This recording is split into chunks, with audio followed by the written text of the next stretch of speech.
YTN 라디오 김우성의 생생경제.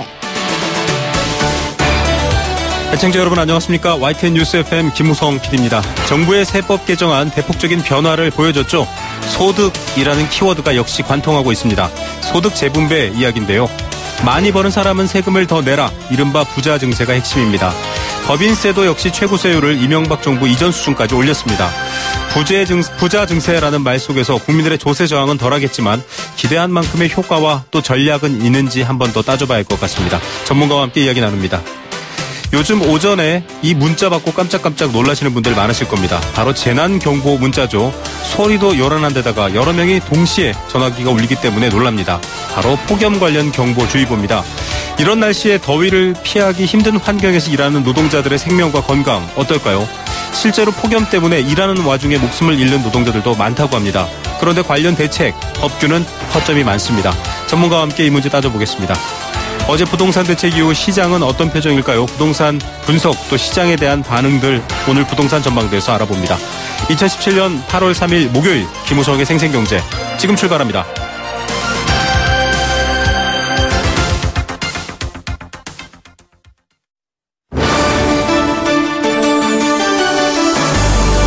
YTN 라디오 김우성의 생생경제.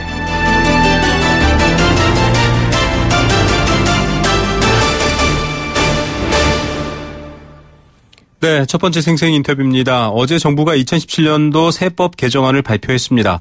부자 증세 이야기는 계속 이야기가 됐던 부분인데요. 역시 이런 것들을 좀 구현해냈다 이런 얘기를 듣고 있습니다. 고소득자 또 대기업을 증세의 대상으로 삼고 있고요. 소득세 최고세율, 법인세 최고세율 모두 올려서 조정했다. 이런 얘기도 알려져 있습니다. 법인세 같은 경우에는 참 논란이 많았고 여러 가지 진영 논리까지 충돌하는 상황이었었는데요. 일단 지금 법인세 인상에 대해서 재계도 큰 반대를 하지 않고 일단 지지 입장을 내놓고 있는 상황입니다. 야권에서는 반발하고 있습니다. 투자 위축 또 고용 차질 등까지 우려하고 있는 상황인데요. 이런 상황 어떻게 좀 진단해 봐야 할까요? 세법 개정안에 대한 여러 가지 반응 또 특히 법인세를 중심으로 한 걱정거리들 이야기 한번 나눠보겠습니다. 인천대 경영학과 홍교훈 교수 전화로 연결합니다. 교수님 안녕하십니까? 네, 안녕하세요. 예, 어제 정부가 세법 개정안 발표했는데요. 전체적인 흐름과 방안 예고는 돼 있었지만 교수님께서 어떻게 평가하십니까?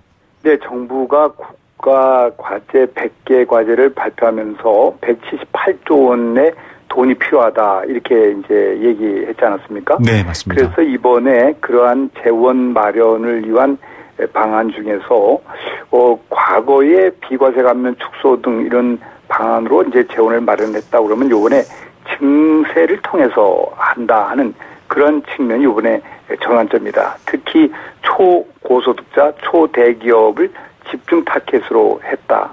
그래서 지금부터 증세 모드로 가는 하나의 시작점이 됐다 하는 것이 큰 의미가 있다고 되겠습니다. 예, 증세 모드로 변환하는 시작점이다. 예, 이런 부분들을 인식해 두고 여러분들께서 좀 뉴스를 보시면 더 도움이 될 것 같습니다.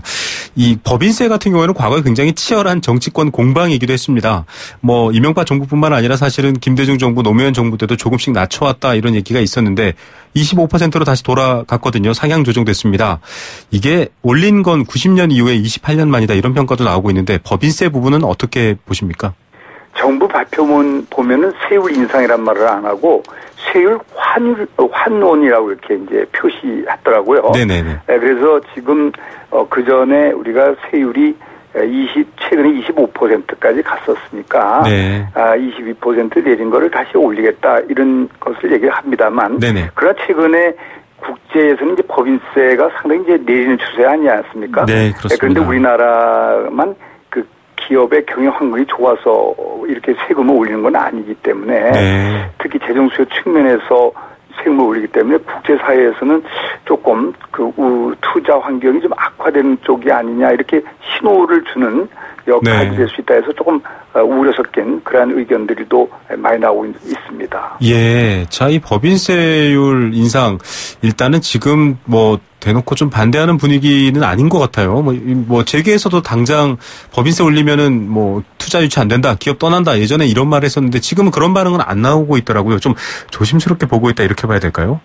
그렇습니다. 이게 지금 일단은 요번에 과세되는 기업 수로 보면은 네. 64만 개가 우리가 기업이 있는데 네. 129개 기업만 요번에 해당이 된다 이렇게 이제 한 거 아닙니까? 네네. 그래서 129개 기업에 대해서 이제 이 세금을 늘리는데, 물론 이제 여러 가지 문제는 있습니다. 그 기업이 초대기업이기 때문에 자기들이 부담된 부분을 이제 조세 전가 이런 등을 통해서 여러 가지 중견기업과 중소기업의 여파를 줄 수도 있습니다. 그럼 일단은 현재 또 그 이외에 또 세금을 고용 창출 세제 같은 것들은 이제 조금 도움되는 것도 있기 때문에 전반적으로 그렇게 평가를 하고 있는 것으로 보입니다. 예, 지금 과세 표준이 5천억인 기업을 예로 들면 한 90억, 100억 가까이를 더 내야 된다 이런 상황인데 좀 눈에 띄는 게요, 교수님. R&D 세액 공제 같은 것들 지금 굉장히 하향했거든요. 기본 공제도 폐지를 했습니다. 이거 사실은 좀 여러 가지로 우려되는 점이 많다 이런 지적들도 있던데 어떻게 보십니까? 우리가 세금이라고 하는 것은 세율만 올린다고 세금이 늘지는 않습니다. 즉 우리나라의 소득세, 법인세, 부가세가 그 국세 중에 75%인데요. 거기에 그 소득, 소비 이것이 늘어야 이제 세금이 느는 것입니다. 그렇기 때문에 이 소득을 늘리는 이러한 것을 위해서는 첫 번째 R&D 투자 이런 것이 중요하지 않겠습니까? 기업이.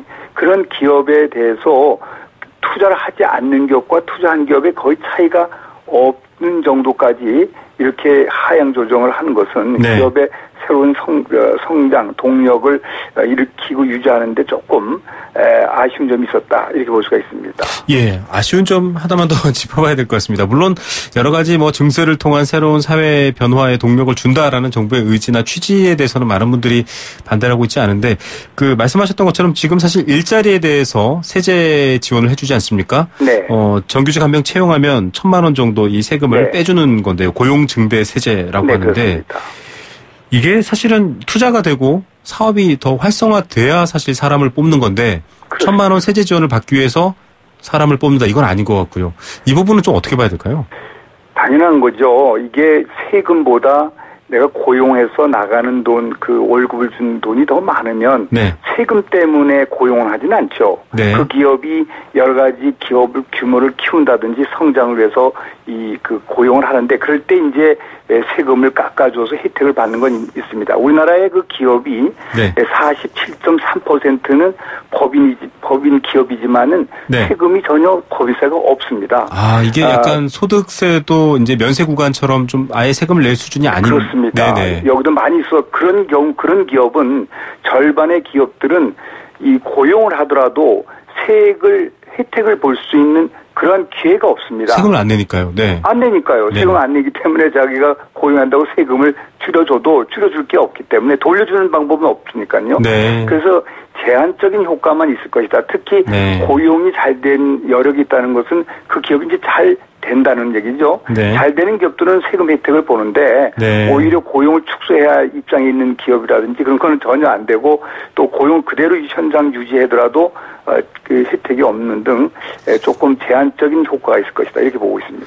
예, 그런 설명인데도 일단은 중소기업 계통에서는 환영 의사를 밝혔습니다. 일자리 확대, 양극화 해소에 좋은 영향을 줄 것이다. 물론 정부도 이런 바람을 통해서 얘기를 했는데 좀 입장이 다를 수도 있을 것 같은데 어떻게 보십니까? 물론 이 중소기업에도 다양하고 중견기업도 다양하기 때문에 공통 분모적인 의견을 내야 되겠죠. 그런 단체에서는 이 중소기업은 그렇지만 이번에 고용증대 세제를 하면서도 다른 세액과 중복도 허용을 하고 하는 등 몇 가지는 이제 도움이 되는 그러한 세액 공제제도를 이제 도입을 했습니다만, 그러나 그것이 전체 그 세금 효과는 정부 발표에 의하면 8천억 수준뿐이 안 됩니다. 그래서 그 종류도 많고 여러 가지 신설도 많지만은 실제는 8천억뿐이 안 되는 효과가 아주 미미한 것으로 이제 보이는 수 있다. 그렇게 볼 수 있습니다.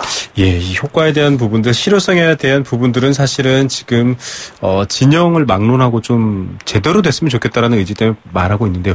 교수님, 지금 좀 자유한국당을 비롯해서 야당이나 반대 입장에 있는 분들, 현 정부의 이 세제 정책 반대 입장에 있는 분들은 이렇게 세금 올리면 기업들 힘들어서 떠난다. 오히려 투자 유치 안 하고 사람 더 줄일 거다. 이렇게 얘기를 하고 있는데요. 사실 이 부분에 대해서는 과거에도 많이 반론이 있었거든요. 그렇게 한다고 꼭 그렇게 결과가 나타났던 건 아니다. 이런 주장도 있었는데 이 논란은 어떻게 봐야 될까요? 어느 기업이 그 총비용적 관리를 하기 때문에 네. 세금 하나만 가지고 어떤 뭐 기업을 이전하고 하는 것이 쉽게 결정하는 것은 아닙니다. 네네. 그러나 이 누적돼서 예를 들면 요새 최저임금도 올라가고 또 세금도 늘어나고 만약에 그런 식으로 오게 되면 네. 전체 총비용에 부담이 되는 경우 그런 그 극단적인 결정을 하게 되는데 네. 어떻든 간에 기업의 입장에서는 세금은 비용입니다. 네. 그래서 비용을 올리는 걸 반가워하는 경우는 없죠. 네. 따라서 기업을 잘 되기 위해서는 사실상 세금을 그렇게 올리고 하는 것은 그렇게 바람직한 건 아닙니다. 하여튼 예. 여러 가지 지금 상황에서 여러 복지 지출 178조도 해야 되고 그런 증세를 해야 할 필요성이 있어서 어느 정도 협조는 해줘야 됩니다만 네. 기업을 살리는데 우리가 주안을 둬야 할 것은 잊지 말아야 합니다. 예, 뭐 당근과 채찍 얘기도 나오는데요. 채찍만큼 또 당근도 필요한 부분이 있는 것 같습니다. 앞서 뭐 해외는 지금 법인세를 내리는 추세다 이런 지적도 해주셨는데요. 또 어떤 분들은 이런 얘기도 하십니다. 해외는 일단 산에 올라갔다 내려오는 사람들이고 우리는 이제 산에 올라가는 수준이다. 경제의 여러 가지 환경이 그렇기 때문에 그쪽과 단순 비교할 수는 없고 선진국들과 우리는 올리는 게 맞다 이런 주장도 있던데요. 그렇지만은 이게 특히 법인세는 다른 세금하고 좀 달리 볼 특징이 있습니다. 아, 네네. 그래서 기업의 이 자본의 흐름은 이제는 특히 이번에 글로벌 기업들이 타겟이지 않았습니까? 네네. 이런 자본의 이동이 좀 자유롭기 때문에 특히 글로벌 기업에는 거의 절반에 가깝게 외국인 투자 비율이 높거든요. 네네. 따라서 이런 것을 간과할 수는 없고 따라서 투자가 제대로 자금이 들어오지 않고 투자가 또 밀려나감으로써 기업 가치가 내려서 주가에도 영향을 미치면 큰 그 경영 환경에 악화윤이 되는 수가 있기 때문에 네네. 정부 입장에서도 뭐 재정 수입 목적도 있지만은 기업이 우선 튼튼하게 밑바탕을 이뤄서 살아갈 수 있는 터를 잡도록 하는데도 도움을 되는 정책이 내놔야 할 필요가 있는 것입니다. 네, 뭐 세금도 기업이 잘 돼야 세금을 내는 거니까요. 뭐 교수님 말씀이 맞습니다. 근데 예, 여러 가지 그동안은 좀 실질세율을 높여라, 실효세율을 높여라. 그래서 뭐 비과세 감면 이런 얘기를 하고 있는데 이번에도 좀 그런 얘기도 나왔거든요. 어떻게 보십니까? 비과세 감면 축소. 예. 네, 실효세율 국제 비교는 사실상 그게 쉬운 일은 아닙니다만 우리나라에 이제 실효세율이 좀 낮다고 평가가 돼 있었긴 합니다. 네. 그러나 최근에 박근혜 정부가 들어와가지고 이 증세 없는 복지하면서 증세의 세율은 만지지 않았지만은 비과세 감면 등 각종 제도를 보완을 해서 사실상 실효세율이 점점점 지금 올라가고 있는 입장이 있었습니다. 따라서 그러한 것은 점진적으로 해야 되고 기업이 수용할 수 있는 범위 내까지 이제 이렇게 증세를 하더라도 해야 되기 때문에 우리가 실효세율이 단순히 우리나라가 낮다는 만으로 계속 급격하게 올리고 해서는 그 기업 환경이 남아놀지 못하죠. 따라서 아무리 국제가 그러더라도 우리나라 여건에 보면서 추진해 줄 필요가 있겠다. 이렇게 보겠습니다. 예, 좀 조심스럽고 단계적인 추진이 필요하다 이런 입장이시고요. 일단 뭐 국회를 통과해야 이게 뭐 사실상 실제로 법 자체가 개정안 자체가 시행이 될 텐데 뭐 시작 전부터 사실 지금 뜨겁습니다. 이 여야도 특히나 자유한국당과 정부의 입장은 완전 갈라서 있는 상황인데 어떻게 보십니까? 조금 교집합이나 보완책을 제안해 주실 수 있다면요. 지금 뭐 여러 가지 방안을 좀 다 이렇게 논쟁이 있는 건 아니고 특히 법인세 부분이 조금 크게 여당과 야당이 좀 갈려 있는 것 같습니다. 그래서 이 법인세 부분에 대한 것은 상당히 논란이 있어서 국회에서 여러 토의가 있을 것으로 보입니다. 그래서 이러한 법인세 부분은 이제 다 어떠 보면 궁극적으로 세수를 올리기 위한 겁니다. 어떤 데는 이 세율을 올리지 않는 게 세수 확보에 도움이 된다 이렇게 보는 경향이 있고 세율을 올려야 한다 그런 경향을 통해서 지금 세수 확보를 하는 겁니다. 그래서 이러한 거에 대한 어떤 토의 노력이 있을 것으로 보입니다. 예, 자 어쨌든 목표점은 같은데요. 접근 방식에 따른 차이 좀 좁혀질 수 있을지 저희도 지켜봐야 되겠습니다. 교수님 오늘 말씀 감사드립니다. 감사합니다. 네, 인천대학교 경영학과 홍기영 교수였습니다. YTN 라디오 김우성의 생생경제. 함께 읽는 우리 경제 공감사전입니다. 여러 가지 입장 또 여러 가지 개인적 차이들이 많은 게 바로 경제 이슈이기도 한데요. 그래서 여러분들의 의견이 더 소중합니다. 여러분들의 의견도 함께 방송에서 녹여내도록 하겠습니다. 단문 50원, 장문 100원의 정보 이용료 부과됩니다. 샵 0945번 문자로 참여하실 수 있고요. 참여해 주신 분들 중에서 추첨을 통해 도심 속 꿈의 놀이터 일산 원마운트에서 워터파크, 스노우파크 이용권 선물로 드리고 있습니다. 오늘도 많이 덥습니다. 오늘 공감사전의 주제어는 바로 폭염입니다. 폭염주의보, 폭염경보 이런 것들이 내리고 있습니다. 오늘도 폭염특보가 발효되고 있는데 낮 최고 기온이 33도 이상으로 폭염특보가 발표되는 지역이 점점 확대될 것이다. 이런 전망도 나오고 있습니다. 폭염이란 갑작스레 찾아오는 심한 더위를 말합니다. 통상 30도 이상의 불볕더위가 계속되는 현상인데요. 하루 최고 기온이 33도 이상인 상태가 이틀 이상 지속될 때 폭염주의보가 내리고요. 폭염경보는 더 높습니다. 35도 이상인 상태가 이틀 이상 지속될 때 발동됩니다. 전국 대부분 지역이 폭염주의보고요. 또 서울, 인천, 경기 지역도 폭염경보로 강화된다 이런 얘기도 나옵니다. 따라서 밤에도 덥습니다. 열대 현상까지 일어나고 있습니다. 이럴 때일수록 건강 잃지 않도록 수분 섭취 또 휴식 잘 해야 되는데요. 이어지는 두 번째 인터뷰에서는 이런 휴식과 수분 섭취조차도 어려워서 생명 위협까지 내몰리고 있는 노동자들의 환경 문제 이야기 다뤄보도록 하겠습니다. 폭염에 대한 여러분들의 생각 많이 보내주시고요. 인터뷰 내용과 관련된 의견도 감사히 받겠습니다.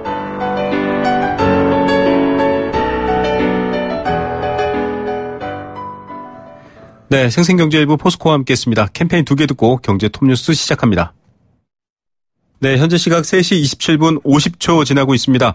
생생경제 2부는 경제 톱뉴스로 시작하는데요. 도박은 치료가 필요한 질병입니다. 도박문제 상담전화 1336 도박문제관리센터와 함께하고 있습니다. 경제 톱뉴스 만나보시죠.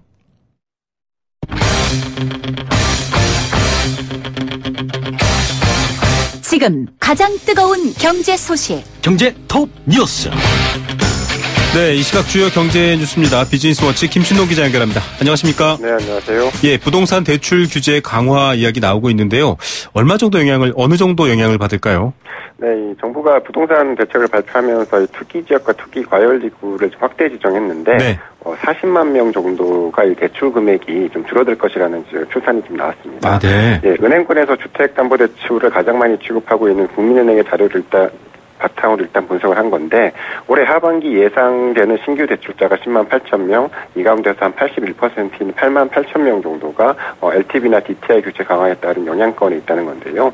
이 국민은행의 주택담보대출 시장 점유율이 22% 정도니까 이 전체 은행으로 넓히면 올해 하반기에만 40만 명 정도가 이번 규제 강화로 대출 금액이 줄어들 것으로 그렇게 좀 예상이 됐습니다. 네, 지금 아파트를 계약하고 있거나 주택을 구입하려는 분들 다들 궁금해하고 계시는데요. 저희가 이어지는 부동산 전망대에서도 자세한 얘기해 드리겠습니다.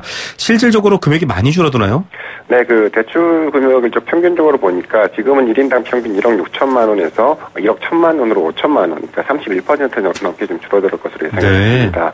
이 40만 명의 대출금이 모두 5천만 원씩 줄어든다고 치면 하반기에만 20조 원의 대출 감소 효과가 좀 나타나게 되는 건데요. 네. 이 투기 과열지구와 투기 지역은 모두 6억 원이 넘는 아파트는 LTV와 DTI 상한이 40%로 좀 제한이 됩니다. 오늘부터 바로 적용이 들어간다고 하는데 투기 과열지구에는 서울 25개 전체와 25개구 전체 또 세종 과천시가 들어갔고 이 가운데서 이제 강남 3구를 비롯해서 서울 11개구 또 세종시는 투기 지역으로 중복 지정이 됐습니다. 예. 자, 올해 상반기 서비스 수주를 봤더니 적자가 사상 최대다 이런 성적표네요. 네, 한국은행에 따르면 올해 상반기 우리나라의 서비스 수지가 이 157억 4천만 달러의 적자를 기록을 했습니다. 네. 반기 기준으로 이 사상 최대 규모였는데요. 지난해 하반기 97억 8천만 달러가 최대 기록이었는데 이보다도 60억 달러 가까이 더 늘어난 겁니다. 특히 이 여행 수지와 운송 수지 적자가 크게 늘었는데 상반기의 여행 수지 적자가 77억 4천만 달러에 달해서 이 반기 기준으로 두 번째로 많았고요. 운송 수지 역시 적자가 상반기에 22억 8천만 달러를 기록하면서 사상 최대 기록을 좀 갈아치웠습니다. 요즘 국제 정세 대외 관계가 안 좋아서 그런가요? 이 적자가 왜 이렇게 많이 늘어난 거죠? 네, 일단 여행 수지는 중국의 사드 보복에 따른 여파가 컸습니다. 우리나라 국민들은 해외 여행을 좀 많이 더 간 반면에 한국을 찾는 관광객은 이 중국인을 중심으로 많이 줄었기 때문인데요. 실제로 6월 중국인 입국자 수를 보니까 25만 5천 명으로 이 작년 같은 기간보다 66% 넘게 줄었습니다. 운송수지 적자는 지난해 한진해운 파산에 따른 좀 영향이 컸다고 합니다. 네. 이 서비스 수지 부진으로 이 경상수지 흑자도 30%나 줄었는데요. 이 올해 상반기 상품과 서비스 등을 포함한 전체 경상수지 흑자는 362억 7천만 달러로 작년 상반기보다 154억 달러 이상 줄었습니다. 다만 2012년 3월부터 이어온 64개월 연속 흑자 행진은 계속 이어왔습니다. 예.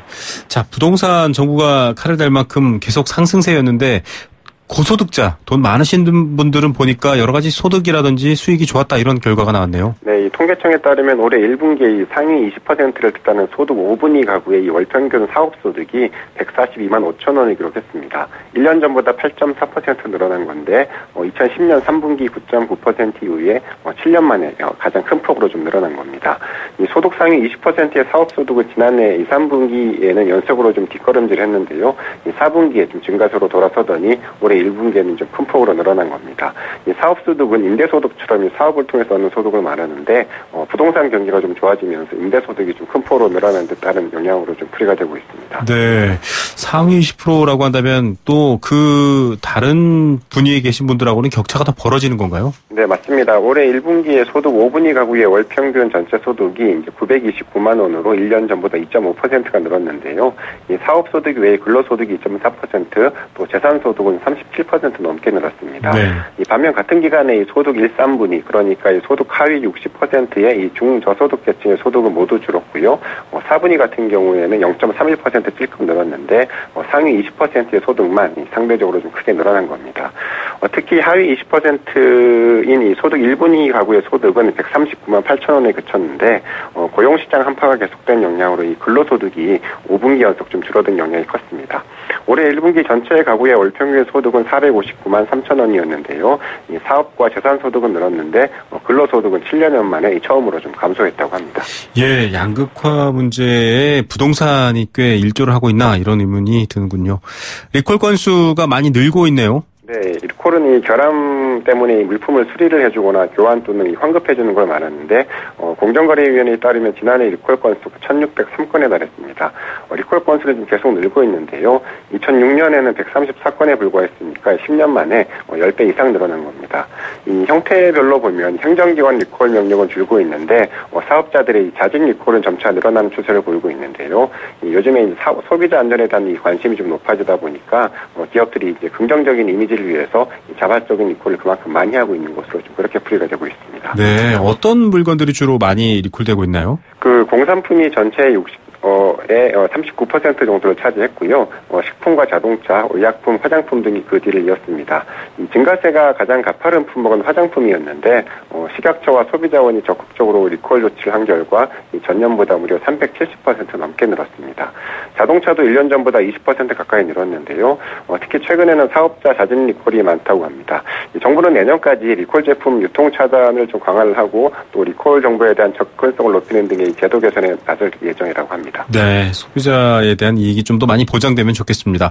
올해 전 세계 반도체 시장 매출을 봤더니 7년 만에 두 자릿수 성장률, 반도체만 아주 활황이군요. 네, 글로벌 시장 조사 업체인 IC 인사이트 보고서에 따르면 올해 전 세계 반도체 시장 매출이 작년보다 16% 늘어날 것으로 추정이 됐는데요. 특히 D램이나 낸드 플래시 같은 메모리 반도체 제품의 매출이 크게 늘어날 것으로 전망이 됐습니다. 이 반도체는 크게 정보를 저장하는 메모리 반도체, 또 이 정보를 처리하는 비메모리 반도체로 나눌 수가 있는데 메모리 반도체 중에서 이 D램은 전원이 꺼지면 저장된 자료가 사라지고 이 낸드 플래시는 전원이 없는 상태에서도 이 데이터가 계속 저장되는 제품을 말합니다. 네. 이 반도체 매출이 크게 늘어난 이유를 보니까 출하량이 좀 늘어난 것도 있는데 가격이 크게 오른 영향이 컸다고 하는데요. 올해 1분기 기준으로 D램과 낸드 플래시 시장 점유율 모두 삼성전자와 SK하이닉스가 1, 2위를 기록을 했습니다. 네, 한국 수출의 호황의 주역이 반도체긴 한데 이 증가세가 언제까지 이어질지도 봐야 될 것 같습니다. 오늘의 톱뉴스는 어떤 것 고르시겠습니까? 부동산 대출 규제 기사를 꼽고 싶은데요. 이 대출 규제가 당장 오늘부터 적용이 되면서 집을 사기 위해서 대출을 좀 계획하던 분들이 좀 혼란에 빠질 가능성이 높은데 네. 투자가 아니라 실수요자들을 위한 대책 마련도 좀 필요해 보이지 않나 이런 생각이 들었습니다. 예, 실수요자가 피해 없는 대책 더 꼼꼼하게 보완돼야겠죠. 오늘 뉴스 감사드립니다. 네, 감사합니다. 비즈니스워치 김춘동 기자였습니다.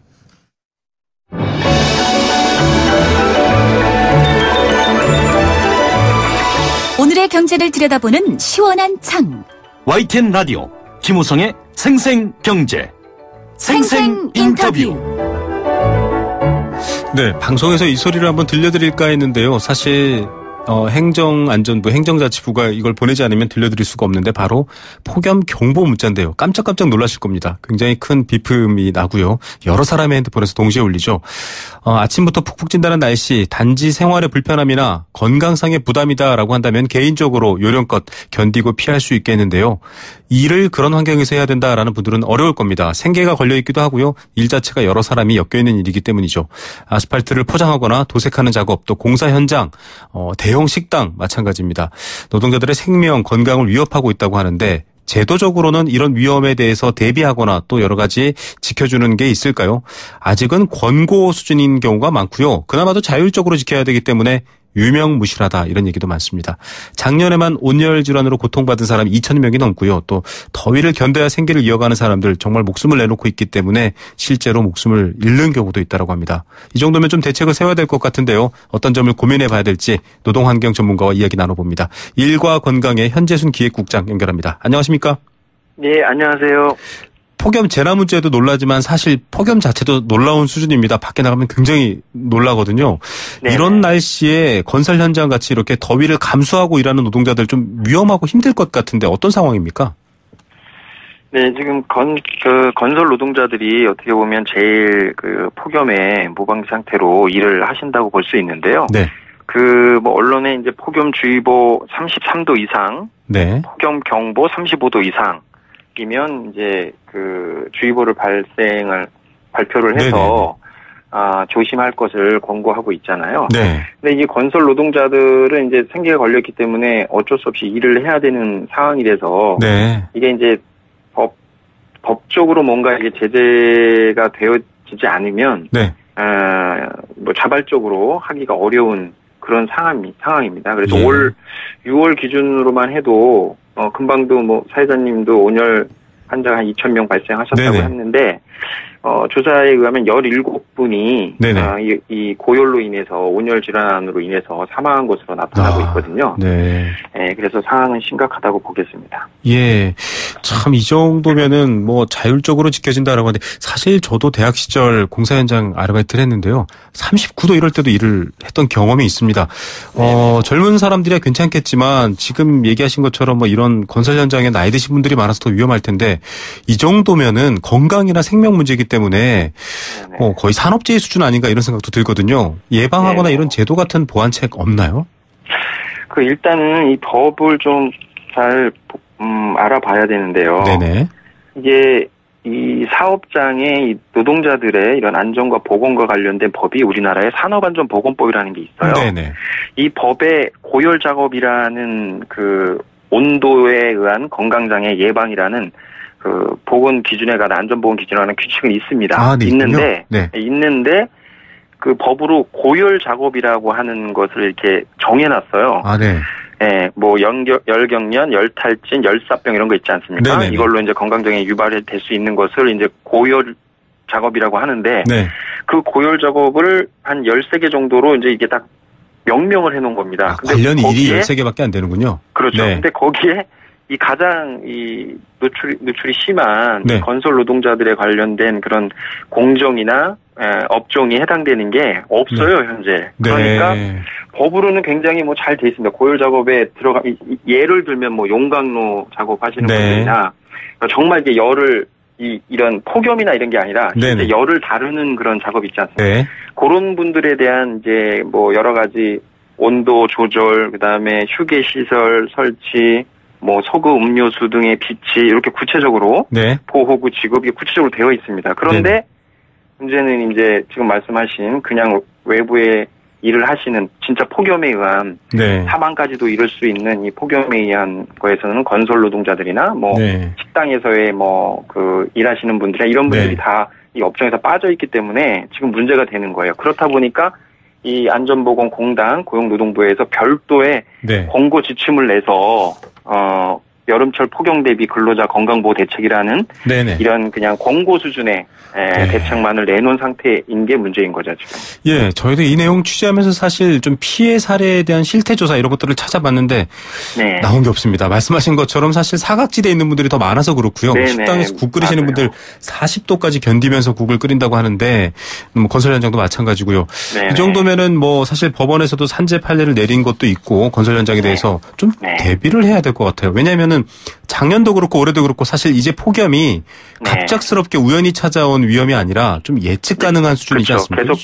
계속되는 거죠. 이 정도면은 그분들도 다 세금을 내실 텐데 좀 국가에서 좀 대비해서 생명이나 건강 보호해줘야 되는 거 아닌가요? 그렇죠. 그러니까 이게 산업안전보건법에 이게 산업안전보건법이 굉장히 자세하게 돼 있는 거는 굉장히 자세하게 돼 있어요. 네.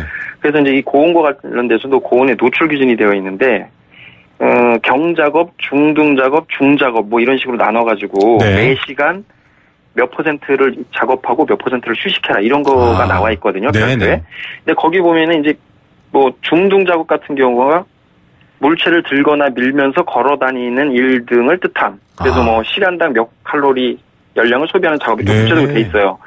근데 중등 작업이라고 하는 것만 봐도 물체를 들거나 밀면서 걸어 다니는 일을 지칭하는 이런 것만 봐도 매 시간 29도 이상이면 29도 이상 때 이런 작업을 하면 매 시간 50%만 작업하게 돼 있어요. 아, 네. 50%를 휴식하라고 돼 있습니다. 네네. 법으로는 이렇게 되어 있는데 요거를 어디에 어느 업종에 어떻게 적용할 것인가에 있어서는 그게 이제 그 법제화가 되어 있지 않기 때문에 맞습니다. 문제인 것이고 지금의 더더욱 문제는 이 국가가 이렇게 주의보로 얘기하고 있는 경보나 주의보로 하고 있는 폭용주의보 33도나 35도에 해당되는 이런 것에 대한 그 폭염기에 관련된 법제화가 전혀 안 돼 있다는 거예요. 이 산업안전보건법상에서는 가장 작은 작업도 32도 넘어가면은 75%를 휴식하라고 돼 있어요, 매 시간에. 아, 네. 그러니까 뭐 이건 33도, 35도가 넘어가는 폭염기에는 그 원래 뭐 그 조사해 보셨으면 아시겠지만 12시부터 6시, 뭐 2시부터 5시 이때까지는 뭐 일본 같은 경우는 작업 중지를 한다지 않습니까? 네네네. 그 당시 뭐 33도나 35도가 되면 중지를 시킨다 그러잖아요. 그러니까 그런 정도의 좀 강력한 뭐 제재를 하는 사업주를 강제할 수 있는 법제화가 되지 않으면 이거는 뭐 스스로 지켜라 이렇게 얘기하는 거는 근본적인 대책이 아니라고 봅니다. 이 공기 즉 그 근로시간 휴게 시간이 늘어나면 작업 기간이 길어지고 공사 기간이 길어지고 결국은 사업주 입장에서는 빨리빨리 이 일을 마치길 바라니까 뭐 자율적으로 하는 건 사실 말이 안 되는 소리인 것 같고요. 지금 6817님 저도 건설 현장 사정 잘 알고 있는데요. 이 더위 속에서 일하는 거 말로 표현 못합니다. 좀 삶을 살펴줘야 됩니다. 이런 표현까지 쓰셨고요. 그러니까 금방 말씀 잘하셨는데 우리나라의 그 산업재해로 하루에 한 6, 7분이 돌아가시는데 하루에 6, 7분이요? 예. 한 2,000명, 2,300, 그 정도 돌아가시는 거죠. 그런데 그 중에 건설 노동자분들이 한 평균 한 2, 3분씩 돌아가시는 거예요.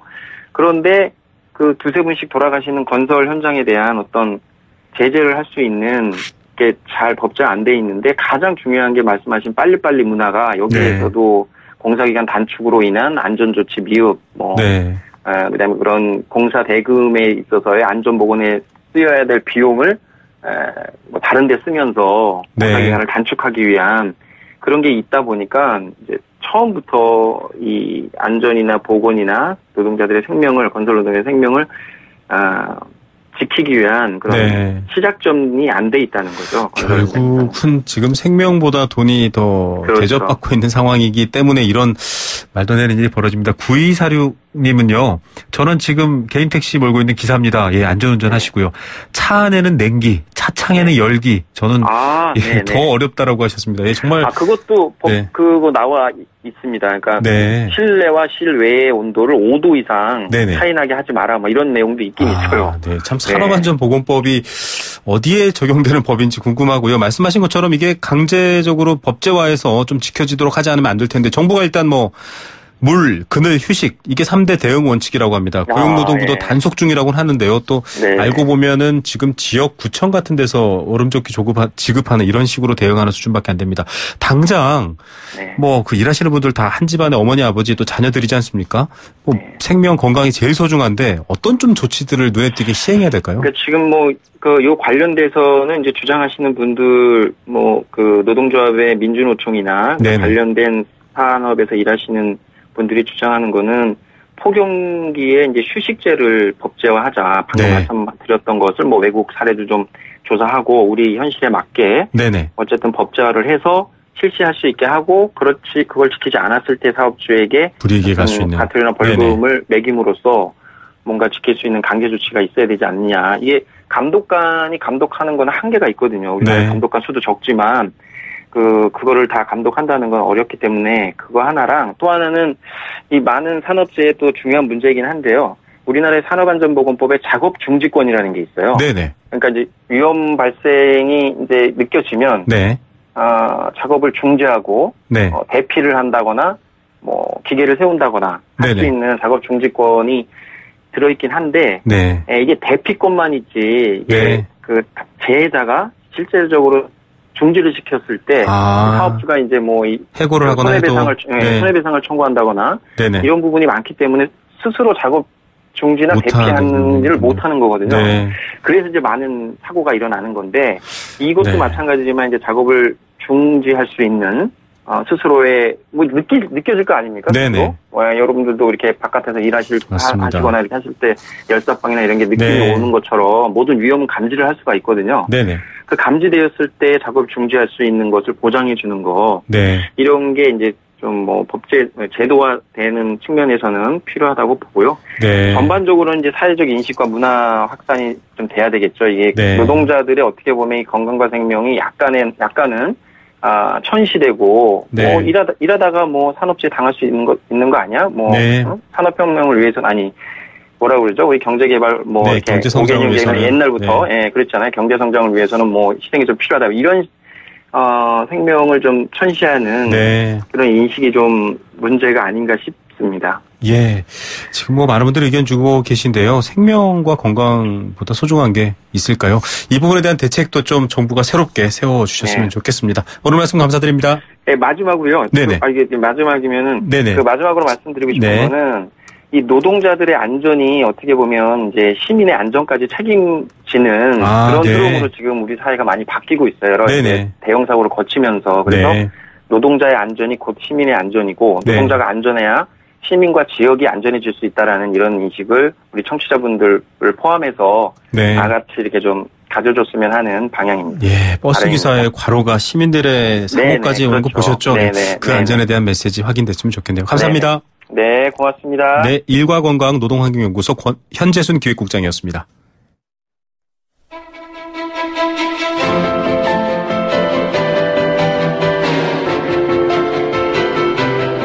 부동산 어디로 가고 있는지 시원하게 보여드립니다.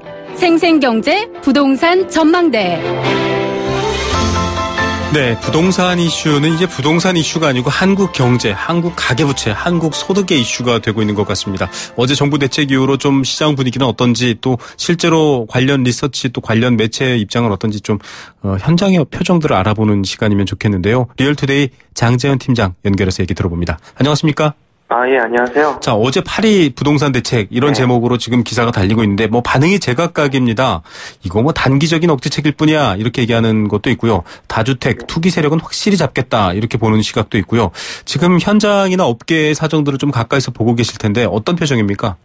일단은 지금 이렇게 강력한 대책이 나올지는 몰랐다는 어떤 양상이고요. 그래서 많이 당혹스러운 것들을 많이 느끼고 있습니다. 현장에서는. 그래서 사실은 어느 정도 그 정책이 나왔을 때는 그동안 투자 나오는 뭐 집을 샀던 사람들한테 어느 정도 완충적인 시간을 줬어야 되는데 이게 지금 대책 시행 이후에 바로 이제 시행되는 정책들이 많다 보니까 특히 뭐 재개발 재건축 규제라든지 양도세도 1가구 1주택 양도세 비과세 요건 강화라든지 이런 부분들은 지금 바로 시행이 되는 거거든요. 그래서 이런 부분들이 조금 이제 기존에 있던 시장에서는 굉장히 당황스러운 분들이 있고요.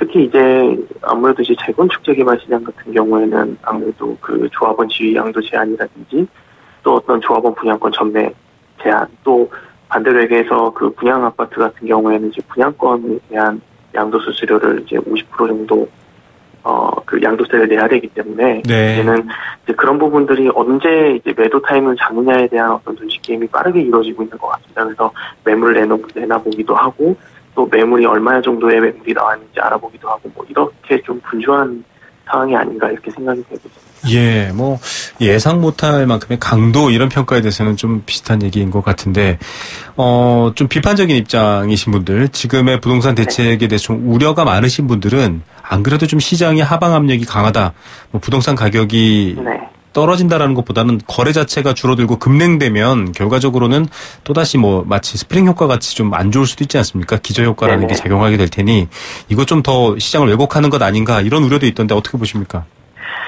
이게 과거 이제 좀 정책들을 좀 살펴볼 필요가 있는데 과거 831 정책이 이제 노무현 정부 때 나왔던 있었죠. 굉장히 비슷한 정책들이 많이 있거든요. 그리고 나서 또 어떻게 10년 후에 문재인 정부가 들어서도 또 8월에 대책을 내놨습니다. 그래서 이런 부분들이 굉장히 비슷한 거 많고, 특히 이제 양도세라든지 투기지역이나 투기과열지구 지정하는 부분들, 이런 부분들이 이제 그때와 많이 닮아있는 꼴이거든요. 근데 그때 그 당시에도 831 대책이 시행한 후에도 사실은 이제 강남권이라든지 서울에 있는 어떤 주택들 같은 경우에는 어느 정도 청약률이 계속해서 나왔었거든요. 그래서 뭐 1순위 뭐 과거 한 2년 전처럼 혹은 바로 한두 달 전처럼 이제 뭐 몇십 대, 몇백 대 1의 어떤 그런 높은 경쟁률은 나오지 않았지만 뭐 1대 2대 1 정도의 어떤 1순위 마감을 하는 정도의 어떤 인기 있는 주택들 같은 경우 꾸준히 팔려나갔던 그런 어떤 양상이었기 때문에 아마 이번 정책도 역시 오히려 이제 청약 시장에서 1순위 자격 요건을 강화했고 또 양도세도 1가구 1주택자들만 어느 정도 비과세 여건, 특히 2년 이상 거주하는 기간들이 또 새로 생기면서 실제 살아야 되는 사람들의 어떤 그런 어떤 실수요자층들을 만 제외한 이제 투기 세역이나 혹은 다주택 세역들은 좀 이런 어떤 규제 영향을 받게끔 만들어놨거든요. 그래서 이런 정책들이 폈을 때는 아무래도 이제 다양한 주택들을 선택하기보다는 딱 한 가지 주택, 그리고 미래 가치가 있거나 혹은 위치가 좋은 주택들만 골라서 투자를 하는 어떤 양극화 현상이 좀 많이 일어날 수 있기 때문에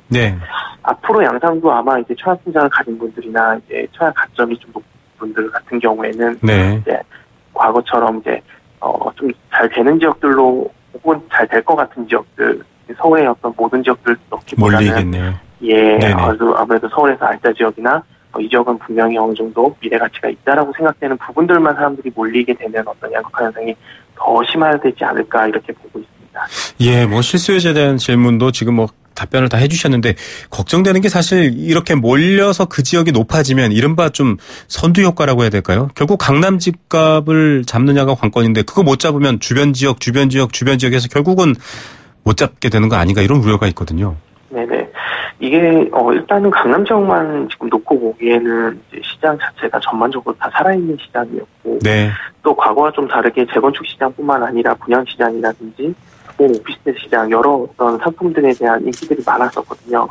이거는 다른 말로 얘기하면 사실은 재건축에 대한 투자뿐만 아니라 지금 시중에 묶여있는 돈들이 어떤 투자 자금들이 어제 갈 곳들이 없기 때문에 사실 부동산은 계속 집중됐던 것들이 문제였고 그거 잡기 위해서 이제 강력한 규제가 나왔거든요. 그래서 강남을 어떤 강력한 규제가 이제 나올 수 있는 게 이제 보유세라든지 이런 부분들이 남아있긴 하지만 이런 강력한 규제를 한다 하더라도 실제 강남에 어떤 괜찮은 입지의 아파트들이 나온다면 어느 정도 계속해서 사람들은 몰릴 수밖에 없는 상황이긴 하거든요. 그래서 이런 관점에서 보면 강남뿐만 아니라 그 지역에 맞는 어떤 정책들이나 혹은 어떤 대책들이 조금 더 세분화돼서 나와야 되지 않았을까 이런 생각이 듭니다. 특히 이제 대충 같은 경우에는 강북 같은 경우에는 사실은 큰 어떤 투기 세력이나 어떤 이런 부분들이 없는데도 불구하고 강북까지도 역시 투기 과열지구로 묶어버리면서 전반적인 거래 시장은 완전히 좀 침체된 부분들이 있고 또 하나는 이제 실수요자들을 위한 정책이라고 얘기를 하는 부분들이 있는데 이게 이제 부부합산 뭐 연소득 6천만 원이라는 어떤 기준이 있어서 여기에 이제 서민 실수요자들은 LTV DTI 10% 정도를 더 받을 수 있게 한다라는 어떤 요건들이 있었습니다. 네. 그런 점들을 봐도 사실은 이게 강남을 주기보다는 오히려 이 실수요자라는 기준들을 더 낮추는 바람에 실수요자들 오히려 돈을 빌리기 더 힘든 시장이 돼버렸거든요. 예, 여러 가지. 그렇게 되면은 이제 실거래나 어떤 본인들이 내 집 마련을 하시는 분들이 더 어려워지기 때문에 시장 전반적인 자체가 오히려 좀 침체되지 않을까, 아니면 다소 하향 조정되지 않을까 이렇게 생각이 듭니다. 예, 강력한 대책, 그 부작용도 충분히 좀 살펴보자라는 취지의 얘기들이 좀 나올 것 같습니다. 오늘 말씀 감사드립니다. 예, 고맙습니다. 리얼투데이 장재현 팀장이었습니다. 네, 생생경제 포스코 도박은 치료가 필요한 질병입니다. 도박문제 상담전화 1336 한국도박문제관리센터와 함께했습니다. 내일 오후 3시 10분에 다시 돌아오겠고요. 9246님 폭염 속에서 열심히 일하는 택시기사님, 저희 택시기사님들이 YTN 라디오 많이 들어주시는데요. 감사드립니다. 저희가 스노우파크 티켓 선물로 보내드리겠습니다. 감사합니다.